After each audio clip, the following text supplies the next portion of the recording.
Good evening, everyone. I am Jessica Villaveto and I am the reporter of Gender Inequality. So, gender inequality is a pervasive global issue encompasses the systematic discrimination based on individual sex or gender. So, it is a pervasive global issue due to deep-rooted societal and cultural norms, just like patriarchal systems, stereotypes, and biases. It also has limited access to education and economic opportunities, barriers to education and employment.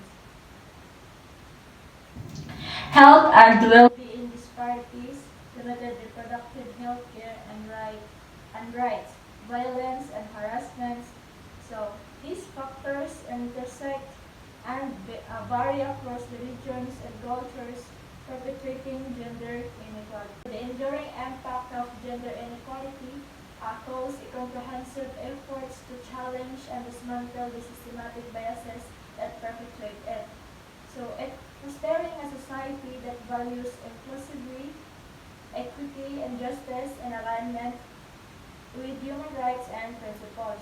So to challenge and dismantle the systematic biases perpetuating gender inequality, efforts focus on policy reforms, challenging the laws and policies, and promote equality.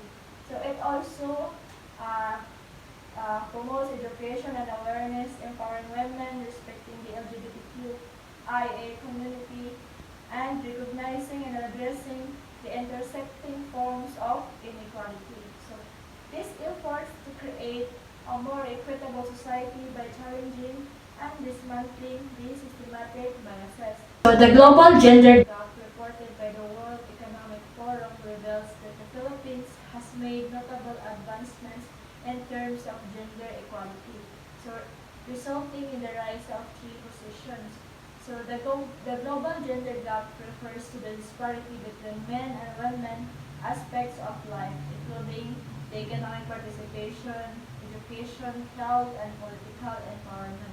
So the Philippines has made significant strides in gender equality ranking 17th globally and second in the East Asia and the Pacific, with 78.4% of its gender gap closed.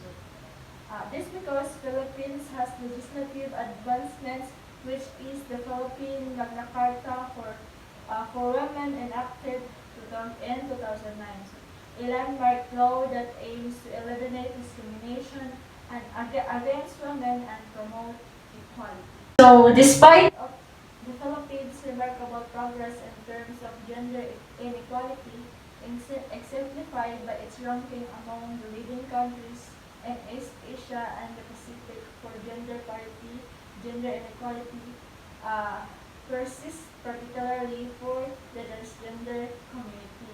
So this is because of social stigma and discrimination, insufficient legal recognition and protection for transgender individuals in the society. And it is also because of the higher rates of unemployment, poverty, they have limited educational opportunities. So, they also experience limited access to healthcare services, including transition-related care. So, these factors contribute to the persistent inequality and marginalization faced by the transgender community in the Philippines. So this legislative inaction has resulted in the LGBTQIA+ community being exposed by the risk of discrimination for 20 years. This significant contrast is vividly exemplified by instances in which transgender kids encounter unsupported school practices, underscoring the perceived need for comprehensive legislation at the national level. Transgender kids may encounter unsupported school practices because some of educators and administrators may not fully understand or being trained on supporting transgender students. And also, school may not have clear policies or procedures in placing the support of these students. So, Transgender students may face bullying, harassment, and social stigma from peers, and uh, even their teachers or their administrators. So to stop gender inequality, we have to promote education and awareness for all, challenge and dismantle the stereotypes and biases. We have to support policy and changes, empowering men and women among the LGBTQIA+ in the community. And we have to encourage the inclusive practices. By working together, we can create a more equitable society.